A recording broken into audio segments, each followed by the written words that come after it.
The biggest storyline to me is with the week off between now and the Super Bowl, will Seahawks coach Mike Macdonald spend more than 15 minutes with his kid on a Thursday? That's what I want to know. Yes, do the deal. Was anybody else like, what the hell is? I did not know that, Jake. You broke news. No, to yo, me. break this down for me. I'm Okay, unaware.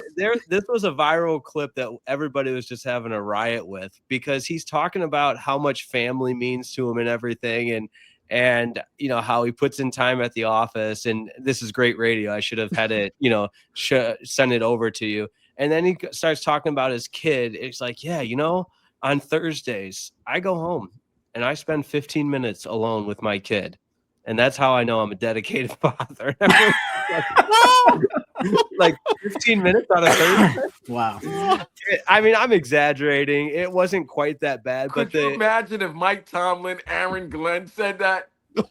but it was so like Nick Sirianni saying that. like oh the my over, God. the Mike overall- McDaniel, when he was coach, could you imagine him saying that? When Dan Campbell said that, by the way, Jake, what would you guys say if Dan Campbell No, said that? I'll argue the opposite.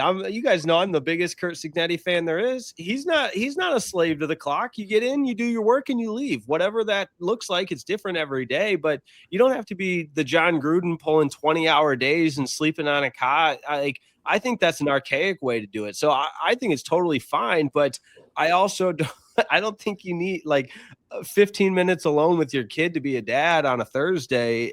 I don't think that crowns you as all of a sudden the best dad and coach there ever was. Like, you shouldn't be rewarded for that. Is he a young dad? He is 38, so you might still he's young, but it was he's a young dad, so maybe maybe he's still trying to clip.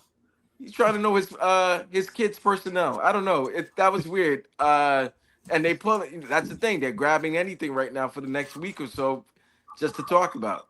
Yeah, that's crazy. I'm going to try and find it for you guys. Duncan, Dad, what's your storyline at least? My storyline is going to be, I need a Vegas number for the under-over how many times Sam Darnold's grandfather is referenced or a question is asked about him. If you guys don't know, his grandfather is Richard Hammer, i.e. Dick Hammer. He was the iconic Marlboro Man in the cigarette advertisements from the 60s into the 70s. That's right. I want to know listen, someone somewhere is going to, it's got to be specific to Darnold though.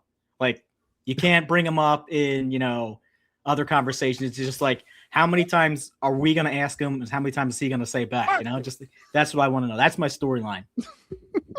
I forgot about that. Wow. And the irony of it is his grandfather did pass away in 99 of lung cancer. Isn't that crazy? That'll get you. Like, it writes itself, right? It writes itself. It writes. Will Marlboro sales go up after the Super Bowl during the Super Bowl week is the better question. This guy was an athlete in college, firefighter turned actor, played the Marlboro Man in print. I mean, how cool is that, man? And that's when like you imagine if Patrick Mahomes, grandfather was the Marlboro Man. Like, how cool would that be? Like, that would take Mahomes' cool level and just shoot it through the roof. Like, Darnold is sort of just yeah, it's my grandfather. No big deal. And that's Darnold, right? That's just who he is. I mean, Pat loved the fact his dad used to pitch in the major league. That's what I'm saying, right? Yeah. Yeah, we know who I was Pat in Mahomes dugouts. Sr. is. I traveled with the team. I hit balls. I shot